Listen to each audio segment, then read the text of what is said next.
రైతుకు సున్నం పెట్టబోతున్నారా? తెలంగాణ ప్రభుత్వం వరికి ఉరివేసే విధానాలను అమలు చేయబోతుందా? మాజీ మంత్రి హరీష్ రావు చేసిన వరుస ఆరోపణలు చర్చగా మారాయి. ఇంతకీ రాష్ట్రంలో ధాన్యం కొనుగోలు ఇంకా పూర్తి కాలేదా? రైతులకు కాంగ్రెస్ నేతలు క్షమాపణ చెప్పాలని హరీష్ రావు ఎందుకు డిమాండ్ చేశారు? ఎకరాకు 2 యూరియా బస్తాలు ఇస్తున్నారా? అదే జరిగితే వరి రైతుకు కష్టాలు తప్పవా? ఇక యాప్ కష్టాలకు చెక్ ఎలా పెడతారు? రైతు భరోసా నిధులు ఆలస్యానికి కారణం ఏంటి? కాంగ్రెస్ సర్కార్ ఏం చెప్తోంది?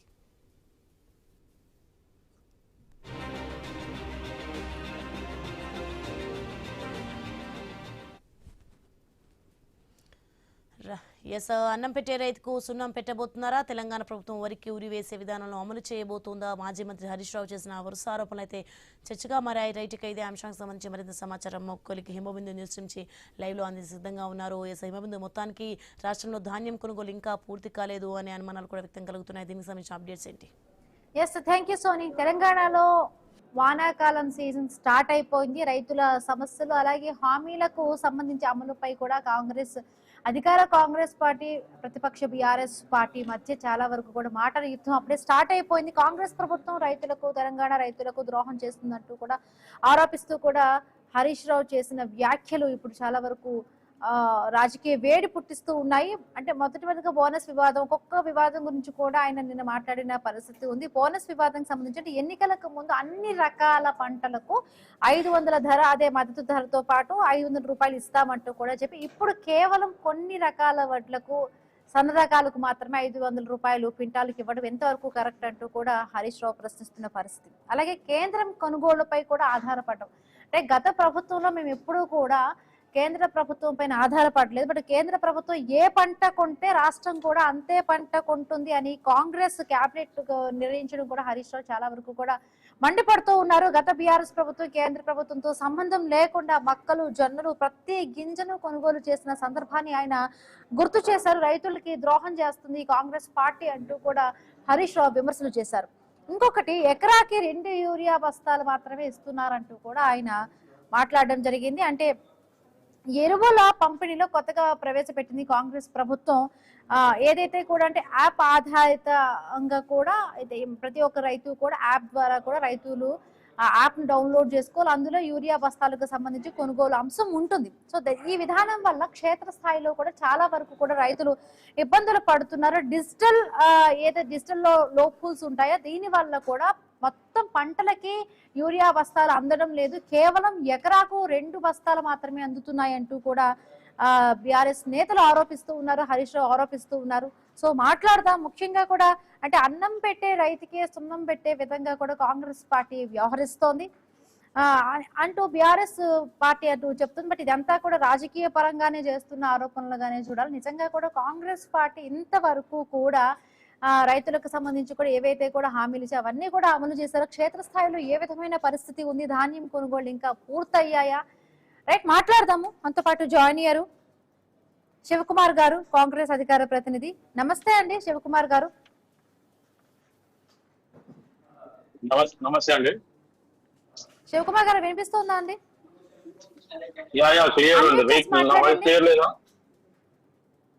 అన్మ్యూట్ చేస్తాను. క్లియర్ లేదా? వాయిస్ రావట్లేదా? ఎస్ శివకుమార్ గారు, గత యాసంగి రబీ సీజన్ లో నిధుల పంపిణీలో ఆలస్యం కావడం కానీ ఇప్పుడు వానాకాలంకి పెట్టుబడి సహాయం కింద అందకపోవడం, ముఖ్యంగా రైతులకి సంబంధించి కూడా ప్రతిపక్షాల రైతులు చాలా వరకు కూడా మండిపడుతున్న పరిస్థితి. ఏం చెప్తారు? ఎందుకు ఈ రైతులకు సంబంధించి కూడా ఇప్పటి వరకు కూడా ఏవైతే కూడా కాంగ్రెస్ ప్రభుత్వం ఇచ్చిన అన్ని హామీలు కూడా అమలు చేసిన ధాన్యం కొనుగోలులో ఇంకా పూర్తిగా కూడా అమలు కాకపోవడానికి ఎందుకు ఆలస్యం అంటారు? ఏమే రీజన్స్ అంటారు? ప్రేక్షకులకు, మీకు పాలనలో వరకు నమస్కారం. ఆల్రెడీ ఉత్తమ్ కుమార్ రెడ్డి గారు కానీ లేకపోతే ముఖ్యమంత్రి గారు సమీక్ష చేసి ఓపెన్ గా చెప్పడం జరిగింది. ఈ మంత్ ఎండింగ్ లోపల ధాన్యాన్ని మొత్తం మేమే కొంటాము. అట సెంట్రల్ గవర్నమెంట్ కొనే ధాన్యంలో ఆల్రెడీ ఈ 25 క్యూసెక్లు మిగిలిపోయింది. అది కేంద్రం కొనకపోయినా మేమే కొంటామని చెప్పి ఆల్రెడీ రైతులకు భరోసా ఇవ్వడం జరిగింది. ఖచ్చితంగా అప్పుడులో ఏదైతే మొత్తానికి రాష్ట్రం కానీ దేశం కానీ ఇబ్బంది పరిస్థితిలో ఉన్నప్పుడు ఖచ్చితంగా యూరియాది కొంత ఇబ్బంది ఉండే, దానికి ఆల్రెడీ మన దగ్గర ఉన్నాయి. కొంచెం టైం పడుతుంది. ప్లస్ సెంట్రల్ గవర్నమెంట్ కూడా ఇంకా మనకి ఇవ్వాల్సిన కోట ఇవ్వలేదని చెప్పి వ్యవసాయ శాఖ మంత్రి కేంద్రంకి వెళ్ళి కూడా మాట్లాడి రావడం జరిగింది. ఆ తర్వాత మనకు కొంచెం జాప్యం జరిగింది వాస్తవం కానీ అందరికీ కూడా యూరియా బస్తాలు కూడా ఇవ్వడం జరుగుతుంది. ఇంకా ఇటు హరీష్ రావు సబ్జెక్టుకు వస్తే మటుకు ఆయన ఎప్పుడైనా మీడియాలో మాట్లాడతారు తప్ప ఎవరైతే రైతులు నిజంగా కూడా బాధపడుతున్నారో అక్కడ వాళ్ళ పక్షాన నిలబడిపోయి మాట్లాడడం మీడియాలో మాట్లాడతారు. ఈరోజు బీఆర్ఎస్ నాయకులందరూ కూడా ఓపెన్ గా మీడియాలో మాట్లాడము ఈ 2.5 సంవత్సరాల నుంచి కాంగ్రెస్ పార్టీ మీద ఒక దుమ్మెత్తిపోయడం తప్ప వాళ్ళు చేసింది పెద్దగా ఏం లేదు. గతంలో వాళ్ళు చేసిందంతా మర్చిపోయి ఈ రోజు మేము పెద్ద అన్ని మేము సమకూర్చినాము, ఇప్పుడు కాంగ్రెస్ పార్టీ సమకూర్చలేదు అనే రకంగా వీళ్ళు బిహేవ్ చేస్తున్నారు. అంతకు మించి ఇంకేం లేదు. మొత్తానికి మీడియాలో లైమ్ లైట్ ఉండాలని హరీష్ రావు ఒక సబ్జెక్ట్ తీసుకొని మాట్లాడతాడు, అటు కేటీఆర్ ఇంకో సబ్జెక్ట్ తీసుకొని మాట్లాడతాడు. వీళ్ళిద్దరు కూడా ఒకటే కవిత వాళ్ళ ఫ్యామిలీలో ఉన్న కవిత పక్కకు వచ్చిన కవితకి ఆన్సర్ చెప్తే చాలు, మిగతా కాంగ్రెస్ పార్టీ కానీ ఇంకా ఇతర పార్టీ కానీ చెప్పాల్సిన అవసరం లేదు. ఎందుకంటే కవిత ఓపెన్ గా చెప్పడం జరిగింది. ఏమని, తెలంగాణ వచ్చిన తర్వాత తెలంగాణలో మీరు అధికారంలో ఉండి ఏమి పీక్ కట్టగట్టిండ్రు అని చెప్పి కవిత చెప్తుంది. ఆ మాటకి హరీష్ రావు చెప్పమనండి. హరీష్ రావు అయితే ఈ రోజు కవిత మాట్లాడిన మాటలకు ఒక్క ఆన్సర్ లేదు. అంటే శివకుమార్ గారిని కవిత గారు చేసిన మాటలు రాజకీయ పరంగా అవ్వచ్చు, లేకపోతే కుటుంబ కలహాల నేపథ్యంలో అవన్నీ అవ్వచ్చు. బట్ ఇప్పుడు ఏంటి, రైతులకు అందుతుంది, సక్రమంగా కూడా అందుతున్నాయా లేదా, కాంగ్రెస్ ప్రభుత్వం ఎంత చిత్తశుద్ధితో రైతుల పట్ల ఉన్నది అన్నది మాత్రమే ఇక్కడ క్వశ్చన్. అంటే కేంద్ర ప్రభుత్వం ఎంత పంట కొంటే రాష్ట్ర ప్రభుత్వం కూడా అంతే పంట కొంటుంది. కాంగ్రెస్ క్యాబినెట్ పై నిర్ణయించడం కూడా దీని వరకు చాలా వరకు కూడా విమర్శలు వస్తున్నాయి. నిజంగానే అంటే బీఆర్ఎస్ ప్రభుత్వంలో ప్రతి గింజ కొన్నాము, కాంగ్రెస్ అంటే కేంద్ర ప్రభుత్వంతో సంబంధం లేకుండా కూడా అప్పటి బీఆర్ఎస్ ప్రభుత్వం ప్రతి గింజను కొన్నాము, రైతులకి చాలా వరకు చూసుకున్నాము. ఇంకొకటి, ఈ కాంగ్రెస్ ప్రభుత్వం మాత్రం దళారుల పాలన చేస్తోంది అంటూ కూడా చాలా వరకు విమర్శలు వస్తున్నాయి. బీఆర్ఎస్ నుంచి వస్తున్న విమర్శలు, దానికి ఏం చెప్తారు? బీఆర్ఎస్ వాళ్ళు చేసేది విమర్శలే తప్ప గతంలో వాళ్ళు కూడా రైతులను ఎంత ఇబ్బంది పాలు చేసిండ్రు. అసలు ధాన్యం తడిసి ముద్ద అయితే కూడా కొనలేదు. మొత్తానికి వరి వేస్తే ఉరి అనే రకంగా స్వయాన అప్పట్లో ఉన్న ముఖ్యమంత్రి కేసీఆర్ గారే చెప్పడం జరిగింది. కానీ ఈరోజు కాంగ్రెస్ పార్టీ సన్నాలకు కూడా వాళ్ళు 11-12 రకాల పేర్లు ఇచ్చి దానికి 500 రూపాయలు బోనస్ ఇస్తామని చెప్పి కూడా ఉత్తమ్ కుమార్ రెడ్డి గారు ఓపెన్ గా డిక్లేర్ చేయడం జరిగింది. రైతులకి ఏదైతే ఇప్పటి వరకు ధాన్యం కొనడం జరిగింది, మిగిలిన ధాన్యం మటుకు నెలాఖరు వరకు ఖచ్చితంగా కొంటామనే రకంగా కూడా తడిసిన ధాన్యం అయినా సరే ఒక గింజ కూడా వదలకుండా కొంటామని చెప్పడము. తర్వాత తరుగు కూడా ఏదైతే గత ప్రభుత్వం తీసినంత తరుగు కూడా తీయొద్దని చెప్పి అధికారులకు ముఖ్యమంత్రి రేవంత్ రెడ్డి కూడా ఆదేశాలు ఇవ్వడం జరిగింది. అందరినీ కూడా టెలికాన్ఫరెన్స్ లో మాట్లాడి వాళ్ళని అందరినీ కూడా రైతులను ఇబ్బంది పెట్టొద్దని చెప్పే రకంగా కూడా హెచ్చరించడం జరిగింది. ఇంకొకటి అంటే యూరియాకి అంటే ఎకరాకి సంబంధించి కూడా 2 బస్తాలు ఇస్తున్నారంటే రైతులకు ఇప్పుడు ఏదైతే కూడా కొత్తగా ఈ ఎరువుల పంపిణీలో కొత్తగా ప్రవేశపెట్టారు యాప్ విధానం ద్వారా కూడా రైతులందరూ కూడా అక్కడే యూరియా బస్తాలు బుక్ చేసుకోవాలి. దీని వరకు చాలా వరకు కొంత రైతులు ఇబ్బందులు పడిన పరిస్థితి. బట్ క్షేత్రస్థాయిలో ఇబ్బందులు వస్తున్నాయంటూ ప్రతిపక్షాలు ఆరోపిస్తున్నాయి. ఏవైతే కూడా డిజిటల్ లూప్ హోల్స్ వల్ల రైతులకు అందాల్సింది సకాలంలో అందడం లేదు. ఎకరాకు నిజంగానే 2 యూరియా బస్తాలు మాత్రమే అందుతున్నాయి అంటూ కూడా అటు ప్రతిపక్షాలు విమర్శలు చేస్తున్నారు. నిజంగానే అంతే అందుతున్నాయా ఎకరానికి సంబంధించి రైతులకు? మనము ఆల్రెడీ డిజిటల్ మీడియా వచ్చిన తర్వాత, సోషల్ మీడియా వచ్చిన తర్వాత హైదరాబాద్, సికింద్రాబాద్ లో ఉండే ప్రజల కంటే కూడా రైతుల దగ్గర కూడా ఈరోజు స్మార్ట్ ఫోన్స్ ఉన్నాయి. ప్రతి ఇంట్లో స్మార్ట్ ఫోన్ లేని ఫ్యామిలీ లేదు అనేది నాకున్న ఉద్దేశం. ఖచ్చితంగా ఒకవేళ నిజంగా రైతు పంట పండించే రైతు కానీ పెద్దవాళ్ళు ఎవరైనా ఉంటే వాళ్ళ చేతిలో ఒక నంబర్ ఫోన్ ఉండొచ్చు, కానీ ప్రతి ఇంట్లో మటుకు స్మార్ట్ ఫోన్ ఉంది. దాని ద్వారా వాళ్ళు ఆల్రెడీ బుక్ చేసుకుంటారు. ఈరోజు క్యాబ్ కానీ లేకపోతే ఇంకేదో కానీ ఫుడ్ కానీ ఇదంతా ఎట్లయితే ఆన్లైన్ లో బుక్ చేస్తాడు, సేమ్ యాజ్ ఇట్ ఈస్ ఇది కూడా బుక్ చేసుకోమని చెప్పి ఒక యాప్ ఇచ్చిండ్రు. దాంట్లో తప్పు లేదు, అప్డేట్ చేయడంలో తప్పు లేదు కదా. గత సంవత్సరంలో గత ప్రభుత్వంలో వీళ్ళు చేయనందుకు ఈరోజు కాంగ్రెస్ పార్టీ కూడా చేయొద్దు అనడం విడూరుగా ఉంది. ఇప్పుడు మీదికైనా ఇంకొకటి ఏమంటారంటే అసలు రైతుల దగ్గర ఫోన్లే లేవని మాట్లాడుతుంది. ఈ రోజు ఖచ్చితంగా మారుమూల ప్రాంతంలో కూడా స్మార్ట్ ఫోన్ వాడని వాళ్ళు లేని పరిస్థితి ఉంది. ఈరోజు మొత్తానికి భిక్షాటన చేసే వాళ్ళ దగ్గర కూడా ఈరోజు స్మార్ట్ ఫోన్ వచ్చింది. వాళ్ళకి యాప్స్ తెలుసు, మద్యంకి బుక్ చేయడం కానీ లేకపోతే ఏదైనా డెలివరీ వస్తువులు బుక్ చేయడం కానీ లేకపోతే ఫుడ్ మొత్తాన్ని బుక్ చేయడం కానీ ఇవన్నీ చేస్తున్నప్పుడు ఒక యూరియా బుక్ చేయడంలో పెద్ద ఇబ్బంది లేదు. కానీ వీళ్ళు మటుకు వాంటెడ్లీ ఇది భూతద్దంలో పెట్టి చూపించడము, ప్రజలలో ఒక చెడు సమాచారం పంపిస్తున్నారు. కానీ రైతులు మటుకు వాళ్ళ జాగాల కొన్ని జాగాలలో మటుకు ఇబ్బందులు జరిగినాయి. దానికి నేను కూడా ఒప్పుకుంటున్నాను. కానీ దాన్ని సరి చేయడానికి ఇమీడియట్ గా ఏదైతే వీడియో కాన్ఫరెన్స్ మాట్లాడుతూ ముఖ్యమంత్రి గారు కానీ మంత్రివర్గంలో కానీ నిర్ణయం తీసుకొని వాళ్ళ అధికారులకు అందరికీ ఆదేశాలు ఇవ్వడం జరిగింది. ఎస్ శివకుమార్ గారు మన మాటలను వింటున్నారు. సాగర్ గారు రైతు తెలంగాణ సంఘం ప్రధాన కార్యదర్శి ఫోన్ లో మనతో పాటు ఇప్పటివరకు అంతా విన్నారు. నమస్తే అండి సాగర్ గారు.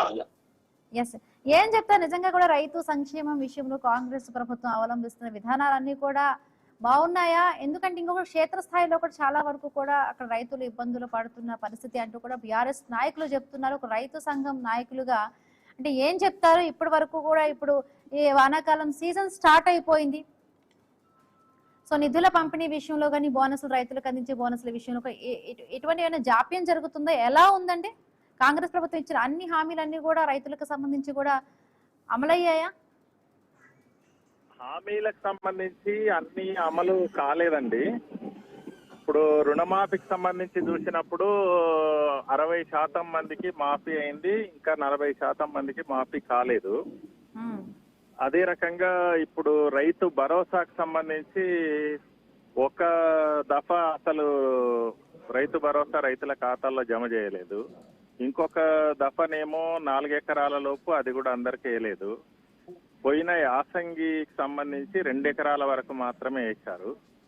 ఇప్పుడు ఈ వానాకాలం సీజన్ కి ఇంకా వేస్తామని 26వ తేదీ నాడు వేస్తామని చెప్పి మొన్న కేబినెట్ నిర్ణయం చేసిందని ప్రకటన చేశారు.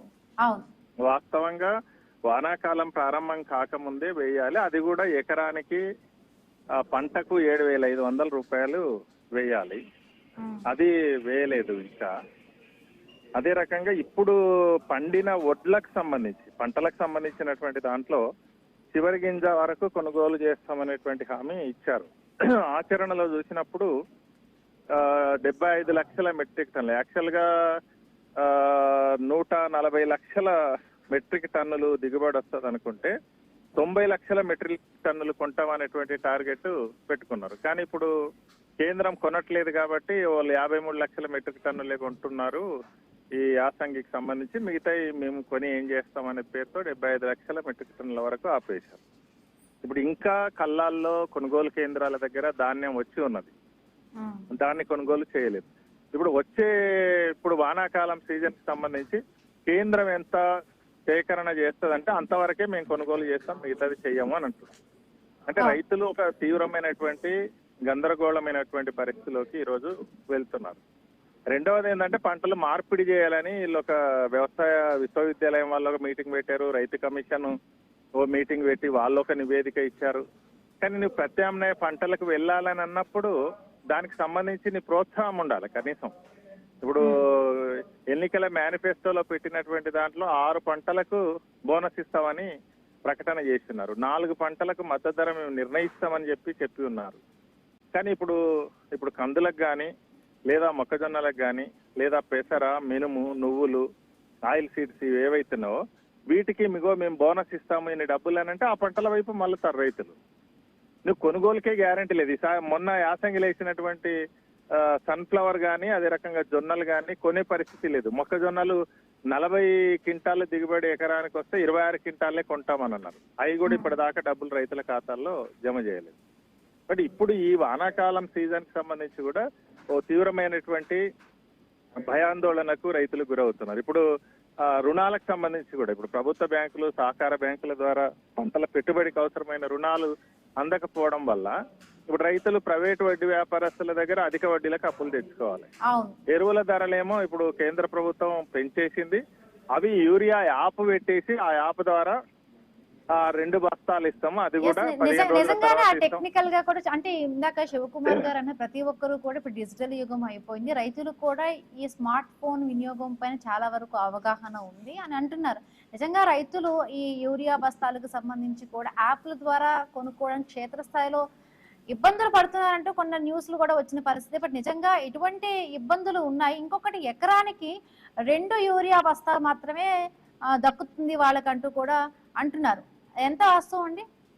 వాస్తవంగా ఇప్పుడు యూరియా అవసరమైనంత రైతులకు సరఫరా చేయాలి. ఇప్పుడు ఏమైతుంది, నిజంగానే వచ్చిన వరకు యూరియా అంతా కరెక్ట్ గా వీళ్ళ యాప్ల ద్వారానే ఏ ఇబ్బంది లేకుండా రైతాంగానికి అందుబాటులో ఉంచితే సంతోషము. కానీ ఇప్పుడు వీళ్ళు 2 బస్తాలు ఇస్తారు, మళ్ళీ బయట వెళ్ళి 2 బస్తాలు అధిక డబ్బులు పెట్టి బ్లాక్ మార్కెట్ లో కొనుగోలు చేస్తున్నారు. రైతులకు అదనంగా నష్టం వస్తుంది కదా. మీరు లాభం వచ్చే పని చేస్తే సంతోషం, అందుబాటులో బ్లాక్ లోకి పోకుండా ఆపి రైతాంగానికి నిజమైనటువంటి రైతాంగానికి అందించే పని చేస్తే వెల్కమ్ కదా. కానీ అట్లాంటివి జరగట్లేదు. ఇప్పుడు బయట బ్లాక్ మార్కెట్ లో ఎక్కువ డబ్బులు పెట్టి కొనుగోలు చేయాల్సి వస్తుంది. అంటే అంటే ఇవన్నీ కూడా అంటే ఇప్పటి వరకు కూడా బ్లాక్ మార్కెట్ కి తరలిస్తున్నా ఇవన్నీ కూడా అంటే ప్రభుత్వ దృష్టికి వెడుతున్నాయి అంటారా, లేకపోతే దళారులే అక్కడ చాలా వరకు ప్రభుత్వానికి తెలియకుండా ఇప్పుడు 5,000 ఎకరాలకు ఒక అగ్రికల్చర్ ఎక్స్టెన్షన్ ఆఫీసర్ ఉన్నాడు. అక్కడ ఏ డీలర్ దగ్గర ఎన్ని మందులు ఉన్నాయి, ఎన్ని యూరియాలు ఉన్నాయి, ఎన్ని కాంప్లెక్స్ ఎరువుల పేరుతోనా లేదా సేంద్రియ ఎరువుల పేరుతోనా ఎంతమంది వ్యాపారం చేస్తున్నారు, రైతులను ముంచుతున్నారు అనేది తెలియకుండా ఉంటుందా? వ్యవసాయ శాఖ అలర్ట్ గా ఉంటే వీటన్నిటిని ఆపగలిగే అవకాశం లేదా?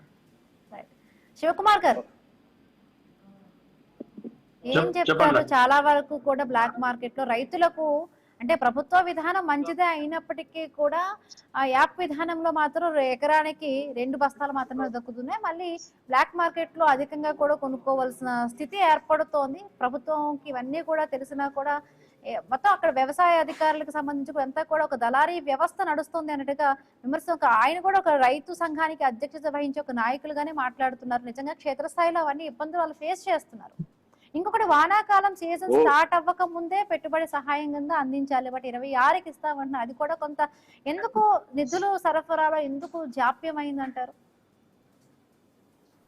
ఆల్రెడీ గత ప్రభుత్వం ఏదైతే 9.5 సంవత్సరాలలో ఏదైతే ఇబ్బంది జరిగిందో ఇప్పుడు సాగర్ గారు మాట్లాడిన దాంట్లో నేను ఏకీభవిస్తాను. ఎందుకంటే కొన్ని జాగాలో కొన్ని ఇబ్బందులు జరుగుతున్నాయి. ఆల్రెడీ వాళ్ళు 10 సంవత్సరాలలో చేయండి, కాంగ్రెస్ పార్టీ 2 సంవత్సరాలలోనే సంవత్సరంన్నరనే రైతు రుణమాఫీ చేయడం జరిగింది. దాంట్లో కొన్ని ఇబ్బందులు ఏమైనాయంటే అక్కడ ఏదో కరెక్షన్స్ ఉండడం ఒకటి, రెండోది ₹1,00,000 మాఫ్ అన్నప్పుడు 1,10,000 ఉన్నప్పుడు 10,000 రూపాయలు వాళ్ళు కలిపి కట్టేస్తే ₹1,00,000 మాఫ్ అవుతుంది. లేకపోతే ₹2,00,000 అనుకున్నప్పుడు ₹2,05,000 ₹2,10,000 ఉన్న ఎక్సెస్ అమౌంట్ కడితే అది మాఫ్ అవుతుందని ఆల్రెడీ గతంలో ఓపెన్ గా చెప్పడం జరిగింది. కానీ కొంతమంది రైతులు ఏమంటే ఆ ఎక్సెస్ అమౌంట్ మేము కట్టాము, అది కూడా మొత్తం మాఫీ కావాలనడం కూడా కొన్ని ఇబ్బందులు అయినాయి. కొన్ని జాగాల నేమ్ కరెక్షన్స్ ఉన్నాయి, స్పెల్లింగ్ మిస్టేక్స్ ఉన్నాయి, లేదా బ్యాంకులో కొంచెం ఇబ్బందికరంగా ఉన్నాయి. ఇటువంటివి కొన్ని ఆగిపోయినాయి అనేది వాస్తవం. సాగర్ గారు మాట్లాడిన దాంట్లో నేను దానిపై ఏకీభవిస్తాను. కానీ ఎప్పటికప్పుడు ప్రభుత్వం వాళ్ళని బ్యాంకుకు వెళ్ళి రెక్టిఫై చేయండి, లేకపోతే ఆ కరెక్షన్స్ ఏమన్నా చేసుకోండి.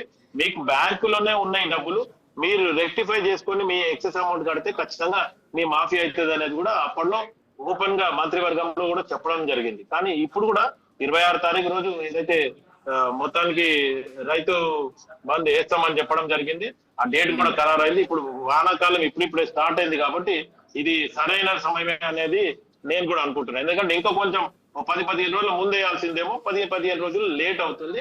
బట్ 26th రోజు మటుకు పడితే అటు రైతులు కూడా సంతోషంగా ఉంటారు, ఈరోజు ప్రభుత్వానికి కూడా చెడు పేరు రాదు. ఇంకోటి ఏమంటే ఏదైతే గతంలో సన్నాలకి ₹500 బోనస్ ఇస్తామన్న వరకు అందరూ కూడా సన్న బియ్యం మీదనే కాన్సన్ట్రేట్ పెట్టారు, ప్రత్యామ్నాయ పంటల మీద ఎక్కువ వాళ్ళు పోలే. కాబట్టి ఈ రోజు ప్రభుత్వం ఒక నిర్ణయం తీసుకొని చెప్పడం జరుగుతుంది. ఏమని? ఖచ్చితంగా ఇప్పుడు ప్రత్యామ్నాయ పంటల మీద పోన్రి అంటే ఎప్పటికప్పుడు ఏదైతే రైతు వేదికలు ఉన్నాయి, లేకపోతే ఆఫీసర్స్ ఉన్నారు, వాళ్ళు ఎప్పటికప్పుడు అవగాహన సదస్సు పెడుతున్నారు. కానీ రైతులు ఏమంటే ప్రత్యామ్నాయ పంటలకు పోతే కొంచెం ఖర్చు ఎక్కువ అవుతుందో, శ్రమ ఎక్కువ అవుతుంది అనేది కూడా వాళ్ళు బహుశా ఆలోచిస్తున్నారేమో. కొంచెం దానికంటే ఈ సన్నాలు వేస్తే ఇమీడియట్ గా ఈజీగా ఉంటది అనేది కూడా వాళ్ళు ఆలోచిస్తున్నారు. దానికి దీనికి కొంచెం డిఫరెన్స్ ఉంటుంది పంటలో. నాకంటే ఎక్కువ ఆయన సాగర్ గారికి తెలుసు కాబట్టి మనం, ఎందుకంటే రైతు కష్టం వేరు, ఇటు మనం కూర్చొని మాట్లాడడం వేరు. అది నేను కూడా ఆయనకు రైతుకి ఆ విలువ నేను ఇస్తాను. రైతు ఈ రోజు రైతే రాజు కావాలనేది ప్రభుత్వాలు చెప్తున్నాయో, గత ప్రభుత్వం కానీ మా ప్రభుత్వం కానీ నిజంగా వాళ్ళు రాజు అయ్యే రోజు వస్తే మటుకు నేను కూడా సంతోషిస్తాను. ఎస్, అంటే గత ప్రభుత్వం ప్రతి గింజ మొక్కలు అన్ని కూడా కొన్న పరిస్థితి, బీఆర్ఎస్ కూడా ప్రతి గింజను కేంద్ర ప్రభుత్వంతో సంబంధం లేకుండా కొన్నామంటూ కూడా హరీష్ రావు చెప్తున్నారు. బట్ అంటే కేంద్ర ప్రభుత్వం ఎంత కొంటే కాంగ్రెస్ ప్రభుత్వం కూడా అంతే కొంటుంది అని నిర్ణయించడం అనేది ఎంతవరకు కరెక్ట్? ప్రతిసారి కేంద్ర ప్రభుత్వం అనుకోండి, రాష్ట్ర ప్రభుత్వం అండగా నిలవాల్సిన అవసరం ఉంది కదా రైతులకి. ఇంతకుముందు ఆయన సాగర్ గారే చెప్పింది, ఆల్రెడీ కేంద్ర ప్రభుత్వం 53 క్వింటాల్స్ కొంటుంది అనే రకంగా చెప్పడం జరిగింది. మిగతాది మటుకు కాంగ్రెస్ పార్టీ మన రాష్ట్రంలో రైతుల దగ్గర మేము కొంటాం, నిల్వలు పెడతాం, మేము కొంటాం అనే రకంగా చెప్పిండు తప్ప కేంద్ర ప్రభుత్వం ఎంత తీసుకుంటే అంతే తీసుకుంటాం, మిగతాది మాకు సంబంధం లేదని ఎక్కడ కూడా కాంగ్రెస్ పార్టీ ప్రభుత్వం చేతులు ఎత్తేయలేదు. ఖచ్చితంగా తడిసిన ధాన్యం అయినా సరే ఆఖరి గింజ వరకు కొనాలని చెప్పి ముఖ్యమంత్రి గారు మంత్రివర్గ నిర్ణయంలో తీసుకోవడం జరిగింది. వ్యవసాయ శాఖ మంత్రి ఉత్తమ్ కుమార్ రెడ్డి గారు కూడా ఓపెన్ గా చెప్పడం జరిగింది, ఈ నెలాఖరు వరకు పండిన ధాన్యాన్నంతా కూడా మేము కొంటామని చెప్పారు. సాగర్ గారు, ఏ ప్రభుత్వాలు వచ్చినా కూడా లాస్ట్కి అంటే రైతులు ఇబ్బంది పడే పరిస్థితి ఉంటుంది. వాళ్ళు అంటే ఎన్నికల టైం అప్పుడు ఇచ్చిన హామీలను అంటే ఆకర్షితులు అవ్వడం అని కాదు, కానీ రైతులు అట్లా వెళుతుంటారు. బట్ చాలా వరకు వాళ్ళకి ప్రకృతి కొన్ని సందర్భాల్లో సహకరించక కూడా పంట నష్టపోయిన పరిస్థితి ఉంటుంది. ప్రభుత్వం చాలా విషయాలకి కూడా ఆర్థిక పరంగా కొన్న విషయాలతో ఉంటుంది కాబట్టి కొంత సర్దుబాటు విషయంలో కొంత జాప్యం జరిగిన సందర్భాలు కూడా ఉన్నాయి. ఏ ప్రభుత్వం అయినా అది చేస్తుంది, బట్ అల్టిమేట్ గా రైతుకి అందాల్సింది సకాలంలో అందడం లేదు. సో ఏం చెప్తారు దీనికి సంబంధించి? ఎందుకు ఏ ప్రభుత్వం వచ్చినా కూడా రైతులకు సంబంధించి కూడా పూర్తిగా ఎప్పుడు కూడా పరిష్కరించలేకపోతుంది? రైతులకు సంబంధించి రాజకీయాలకు లేకుండా సెపరేట్ గా చూడాల్సిన అవసరం ఉందంటారా?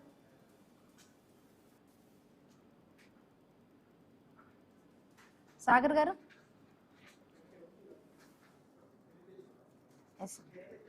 శివకుమార్ గారు, సాగర్ గారు శివకుమార్ గారు ఏం చెప్తారు? మొత్తంగా కూడా ఏ ఒక్క ప్రభుత్వం వచ్చినా కూడా రైతులు ప్రతిసారి కూడా ప్రభుత్వం ఇచ్చే ఈ పెట్టుబడి సహాయం కోసం ఎదురు చూడడము, లేకపోతే ఇలా ప్రతిసారి ఎదురు చూపులే మిగులుతున్నాయి రైతులకి, కానీ రైతులు హ్యాపీగా పంట పండించుకునే విధంగా ఎప్పుడు ఉంటుంది? ఇంకొకటి మీరు అన్నారు, చాలా వరకు రైతులు భయపడుతున్నారేమో మిగతా పంటలు ప్రోత్సహించే దిశగా కూడా కాంగ్రెస్ ప్రభుత్వం ముందుకొచ్చి అవి కూడా చేయలేకపోతున్నా, అంత ధైర్యం సరిపోతుంది ఏమో. నేను నిజంగా మేబీ అది కూడా ఒక్కోసారి ప్రకృతి ప్రకోపానికి రైతులు పంటలు చాలా వరకు నష్టపోయిన పరిస్థితి ఉంటుంది. ప్రభుత్వం నుంచి కొంత నిధులు సమీకరించడంలోనే ఇవ్వడంలో కొంత జాప్యం జరుగుతున్నప్పుడు రైతుకు అంత ధైర్యం కూడా రాదు, కొత్త పంటలు వేయాలన్నా చేయాలన్నా కొత్తది ఆవిష్కరణలు చేయాలన్నా. ఒకటి ఏమంటే ప్రత్యామ్నాయ పంటల్లో పోతే ఎక్కడైతే ఇది సన్నాలు అందరూ కూడా సన్నాలు వేస్తే రేపటి దినం అతివృష్టి అనావృష్టి అనే రకంగా మన దగ్గర సామెత ఉంది కదా. ఇప్పుడు అద్దాల వర్షం వస్తే అటు ప్రభుత్వం ఏం చేయలేదు, రైతులు కూడా ఏం చేయలేరు. కానీ ఖచ్చితంగా ఇప్పుడు ఏదైతే సన్నాలు అనే వరకు సన్నాలకి 500 రూపాయలు బోనస్ అనే వరకు రైతులందరూ కూడా దీని మీద కాన్సన్ట్రేట్ చేస్తారు. ప్రత్యామ్నాయాలకు పోతలేరు కాబట్టి కొంచెం ఇబ్బందికరంగా ఉంది, నేను కాదంటలేను. ఎందుకంటే అధిక ధాన్యం వచ్చేసరికి కూడా అటు కేంద్రం FCI ఎంత కొనాలనో అంతే కొంటుంది, మిగతాది అంతా కేంద్ర ప్రభుత్వం మీద భారం పడుతుంది అనే రకంగానే మనం ఆలోచించడం జరుగుతుంది. ఎట్టి పరిస్థితుల్లో కాంగ్రెస్ పార్టీ మార్పు కావాలి, కాంగ్రెస్ రావాలని, రైతే రాజు కావాలని ఏదైతే కాంగ్రెస్ పార్టీ అన్నదో ఆ నినాదానికి ఈ రోజు వెనకకు పోయేది లేదు. ఇటు మా హైకమాండ్ రాహుల్ గాంధీ గారు కానీ ప్రియాంక గారు కానీ ఇచ్చిన హామీలన్నీ కూడా ఈ రోజు ఈ రాబోయే రోజుల్లో ఎట్టి పరిస్థితుల్లో పూర్తి చేస్తామని చెప్పి మొన్న హైకమాండ్ లో కూడా ఒక నిర్ణయం తీసుకోవడం జరిగింది. ఇటు రాష్ట్ర ముఖ్యమంత్రికి కానీ మిగతా మంత్రులకు అందరికి కూడా హైకమాండ్ ఒక నిర్ణయం తీసుకొని ప్రజలకు ఇచ్చిన హామీలు కూడా పూర్తి చేయాలనే రకంగా చెప్పింది. కాబట్టి ఎట్టి పరిస్థితుల్లో రైతులకి ఏ ఇబ్బంది కాకుండా అయితే చూసుకుంటారు. ఇంకోటి ఏంటంటే ఖచ్చితంగా ధాన్యం మొత్తం ఈ నెల ఆఖరి వరకు కొంటారు అనేది నాకున్న విశ్వాసం. విజయ్ కుమార్ గారు బీఆర్ఎస్ నుంచి జాయిన్ అయ్యారు. నమస్తే అండి, ఫోన్ లో సిద్ధంగా ఉన్నారు. విజయ్ కుమార్ గారు ఏం చెప్తారు? మొత్తం అంటే ఈ నెలాఖరు కల్లా 26 కల్లా మొత్తం ధాన్యానికి సంబంధించి కూడా ప్రతిదీ కొంటామంటూ కూడా అటు కాంగ్రెస్ ప్రభుత్వం చెబుతున్న వెర్షన్. ఇంకొకటి అంటే కేంద్ర ప్రభుత్వం ఏది కొంటే రాష్ట్ర ప్రభుత్వం కూడా ఆ పంటనే కొంటుందంటూ కూడా మన కేబినెట్ లో చెప్పడం జరిగింది. బట్ ఇప్పుడు మొత్తం 26 కల్లా కూడా మొత్తంగా నిధులకు సంబంధించి కూడా అన్ని విడుదలవుతాయి, ప్రతిదీ కూడా కొంటామంటూ కూడా అటు కాంగ్రెస్ అధికార ప్రతినిధి శివకుమార్ గారు చెప్తున్నారు. ఇది తెలంగాణ రైతాంగాన్ని, తెలంగాణ ప్రజలని అవమానపరచడము, తెలంగాణ సమాజానికి ఈరోజు కాంగ్రెస్ పార్టీ తీవ్రని ద్రోహం చేస్తా ఉంది. ఇదే రాహుల్ గాంధీ గారు 2022వ సంవత్సరంలో వరంగల్ కేంద్రంగా రైతు డిక్లరేషన్ చేసి వీళ్ళు అనేక రకాలైనటువంటి హామీలు ఇచ్చి ఈ రోజు ప్రభుత్వం ఓడ దాటేది వరకు ఓడ దాటిన తర్వాత బోడమల్ల అన్నటువంటి చందంగా కాంగ్రెస్ పార్టీ వ్యవహారం చేస్తా ఉంది. పాము చావదు కర్ర విరగదు అన్నటువంటి ఒక వ్యవహారంలో ఈ ప్రభుత్వం యొక్క ప్రకటనలు ఉన్నాయి. వీరు హామీలు ఏమిచ్చారు? ప్రతి చివరి గింజ వరకు మేమే కొంటాం అని అన్నారు. గతంలో ఇదే రేవంత్ రెడ్డి గారు పిసిసి అధ్యక్షుడిగా ఉన్నప్పుడు మాకు ఒక 10,000 కోట్ల రూపాయలు ఇవ్వండి, మొత్తం ఒక గింజ లేకుండా కొనిపించే బాధ్యత మాది అని చెప్పేసి వారు మాట్లాడారు. వారు గతంలో కూడా ఏమన్నారు? మీరు రైతుల దగ్గర కొనకపోతే ఎందుకు మీరు ముఖ్యమంత్రిగా ఉండాలి అని ప్రశ్నించారు. మేము ఇవాళ బీఆర్ఎస్ పార్టీ తరఫున రైతుల పక్షాన మేము డిమాండ్ చేస్తా ఉన్నాం. కాంగ్రెస్ ప్రభుత్వాన్ని, మోసపూరిత ప్రభుత్వాన్ని డిమాండ్ చేస్తా ఉన్నాం. కేంద్ర ప్రభుత్వము కొంటే ఎంత కొంటే అంత కొంటాం అని రేవంత్ రెడ్డి గారు బహిరంగంగా మాట్లాడడం అంటే ఈరోజు రాష్ట్ర రైతాంగం యొక్క నడ్డి విరిచేటువంటి ఒక ప్రకటన ఇది. మీరు మరి ప్రభుత్వంని ఎందుకు నడుపుతున్నారు? కేంద్ర ప్రభుత్వమే అన్ని చేసేట్లా ఉంటే మరి మీరెందుకు? గతంలో ఇదే బీజేపీ ప్రభుత్వం కేంద్రంలో కేసీఆర్ గారు గౌరవ తెలంగాణ తొలి ముఖ్యమంత్రి ఉద్యమ నాయకుడు కేసీఆర్ గారు ముఖ్యమంత్రిగా ఉన్న సందర్భంలో కేంద్ర ప్రభుత్వం ఈ రకమైనటువంటి ఒక మొండి పేచిని వ్యవహారం చేస్తే మొత్తం మంత్రులని, క్యాబినెట్ ను, ఎంపీలను, ఎమ్మెల్యేలను ఢిల్లీకి తీసుకెళ్లి ధర్నా చేసినటువంటి చేసి కేంద్రం మెడలు వంచి చివరి గింజ వరకు కొని రైతాంగాన్ని ఆదుకున్నటువంటి అపర భగీరథుడు కేసీఆర్ గారు. అలాంటి కేసీఆర్ గారు మరి ఆ రోజు ఎందుకు ఆ రకంగా చేశారు? మరి మీరు ఎందుకు ఇవాళ చేయలేకపోతే? కేసీఆర్ గారు చేసిన పని మీరు ఎందుకు చేయడం లేదు? నరేంద్ర మోడీ గారి దగ్గరికి మీరు ఎన్ని సార్లు కలుస్తారు? దాదాపుగా 72 సార్లు 73 సార్లు ఢిల్లీకి వెళ్ళారు. ఎందుకు కేంద్ర ప్రభుత్వాన్ని మీరు డిమాండ్ చేయరు?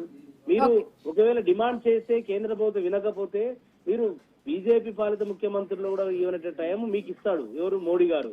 మోడీ గారు నీకు బడే బాయ్, నీ జేబులో ఉన్నాడు. ఆయన కూడా నాతో కలిసి పనిచేయని నిన్ను ఆహ్వానించండి పార్టీలో జాయిన్ కామని. మరి అంత చెనువు ఉన్నటువంటి మీకు మోడీ గారి దగ్గరికి వెళ్ళి ఎందుకు ఈ రాష్ట్ర రైతాంగం పక్షాన మీరు డిమాండ్ చేయరు? మీరు ఎందుకు ఈ సమస్యని పరిష్కారం చేయరు? ముఖ్యమంత్రి గారు ఏ రకంగా మాట్లాడతారు? మీరు కేంద్రం ఎంత కొంటే మేము అంత కొంటాం అనేటువంటి ఒక మాట మాట్లాడడం, దాని వెనక అర్థం ఏంటి? అంటే మిగతా పంటని దళారుల పక్షాన మీరు చేయాలని మీరు ప్రయత్నం చేస్తా ఉన్నారా? మీరు గత వానాకాలంలో దాదాపుగా 1,37,00,000 ఎకరాల్లో సాగు అయింది తెలంగాణలో.